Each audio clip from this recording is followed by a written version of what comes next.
Nadreen आदाब। अवधनामा के ख़ास प्रोग्राम अखबारों की दुनिया में मैं हारून रशीद आपका खैर मकदम करता हूँ। पेश खिदमत है सीनियर सहाफ़ी हफीज़ नुमानी का मज़मून, कहती है तुझको खल्क़े खुदा गायबाना क्या। वो लिखते हैं कि अयोध्या के सहाफ़ी व अदीब शीतला सिंह ने कहा कि फ़ैसला समझ से बाहर है, मोदी हुकूमत को फ़ायदा पहुँचाने वाला है। जमीयत उलमा हिंद के सदर हज़रत मौलाना अरशद मियां ने अमन की अपील करते हुए कहा कि यह फैसला हमारी तवक्कुआत के मुताबिक नहीं, और मुस्लिम पर्सनल लॉ बोर्ड के जनरल सेक्रेटरी मौलाना वली रहमानी ने फरमाया कि कुछ फैसला हक में और कुछ हमारे खिलाफ है।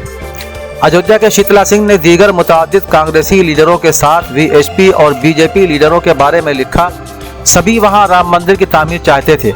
सफदर इमाम कादरी ने लिखा है कि आज जो सुप्रीम कोर्ट ने नतीजा अख्ज़ किया है उसका मिजाज राम जन्मभूमि आंदोलन के उस नारे से मुताबिकत रखता है कि मंदिर वहीं बनाएंगे।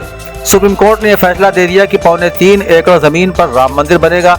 अब सवाल यह है कि जब इस मुकदमे को इतने सादा नतीजे से यहाँ तक पहुँचना था तो इसके लिए हज़ारों फसादात और करोड़ों अरबों की जायदादों की बर्बादी, कौमी ज़िंदगी के 125 बरसों कार तलाश किस लिए किया गया।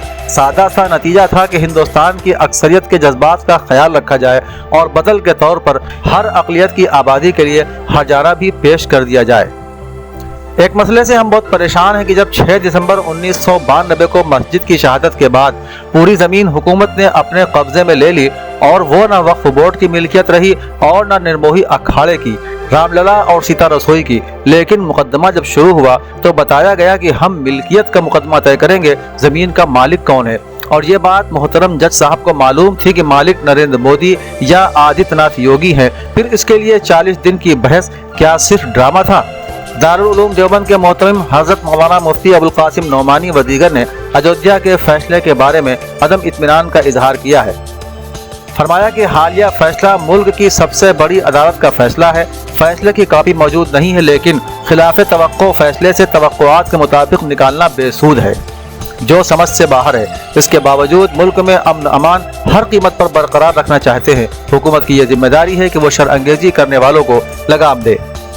सुप्रीम कोर्ट के 5 जजों ने इत्तेफाक राय से फैसला कर लिया। जाहिर है ये बहुत बड़ी बात है, लेकिन एक मुसलमान तो ये महसूस कर रहा है कि मोहतरम जज साहिबान इस पर तो मुत्तफिक हो गए कि मस्जिद की इमारत के नीचे कोई मंदिर नहीं था। हमने देखा तो नहीं, लेकिन सुना है कि ज़मीन के नीचे कुछ न कुछ था और वो कुछ भी हो सकता है।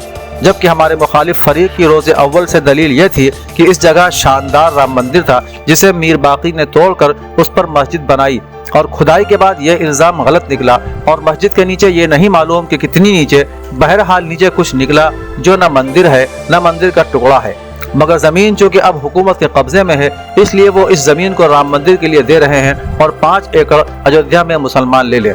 असदुद्दीन ओवैसी साहब ने इस तरह नाक भौं चढ़ाई है जैसे हिंदुस्तान के मुसलमान सिर्फ वही हैं, जबकि 5 एकड़ ज़मीन 20 करोड़ मुसलमान इंशाअल्लाह अगर खजूर पैदा हुई तो एक एक खजूर सबको मिल जाएगी। बहरहाल ये ओवैसी साहब का मसला है। जिस दिन मुख्तार अब्बास नकवी ने अपने घर बुलाकर अपनी सदारत में सुप्रीम कोर्ट के फैसले को हर हाल में कबूल करने की अहद व पैमान लिया था, लेकिन जिन हजरात ने हर बात कबूल करने का वादा किया था उन्होंने सोचा था कि गोगोई साहब इतना तो ज़रूर करेंगे कि इतना मुसलमान को मिलना चाहिए और इतना हिंदुओं को, और मुट्ठी बंद रखने का नतीजा ये हुआ कि मौलाना महमूद मदनी ने शिद्दत से फैसले को तस्लीम करने का वादा किया था। उन्होंने कहा कि अदालत उज़्मा का फैसला हक़ाइक़ और सच्चाई को नज़रअंदाज करने वाला, और ऐसे जैसे जितने रद्द-ए-अमल सामने आते हैं वो सिर्फ इसलिए कोई मुसलमान सोच नहीं सकता था कि जिस वक्त ये मान लिया जाएगा कि मस्जिद के नीचे किसी मंदिर का ढांचा नहीं निकला तो हर हिंदू तस्लीम करेगा कि हमें गुमराह किया गया। मौलाना को तो इसकी तकलीफ है कि अदालत ने रातों रात मस्जिद में मूर्ति रखने के फैसले को गलत बताया,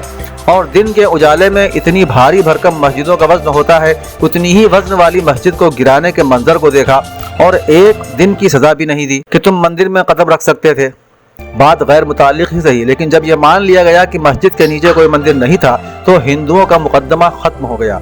अब इसके बाद जो दिया जाता वो मुसलमानों की राय से दिया जाता, लेकिन हैरत की बात है कि जज साहिबान ने मुसलमानों की तरफ देखा ही नहीं, लेकिन ये बात सब कह चुके हैं और बार बार कह चुके हैं। एक बात की वजाहत करता चलूं कि 8 तारीख को NDTV इंडिया के एक रिपोर्टर विनय कटियार के पास गए और खबर सुनाई कि कल अयोध्या का फैसला सुना देंगे। उन्होंने कहा कि वो आएगा तो देखेंगे। रिपोर्टर साहब ने मजीद कहा कि अब काशी और मथुरा तो आप छोड़ देंगे। उन्होंने जवाब दिया कि छोड़ते हम किसी को नहीं हैं। और वहां से उठकर उन्होंने हर उस आदमी से कहा जो उनको मिला कि विनय कटियार तो कहते हैं कि हमारा काशी और मथुरा तो बाकी है। अर्ज करने का मकसद ये है कि लीडर कम बोलता है, रिपोर्टर हलक में डालता है और उंगली से निकाल लेता है। उस दिन के बाद से मैं काशी मथुरा का ये वाकया दर्जनों बार सुन चुका हूँ, जिसकी हकीकत मालूम है।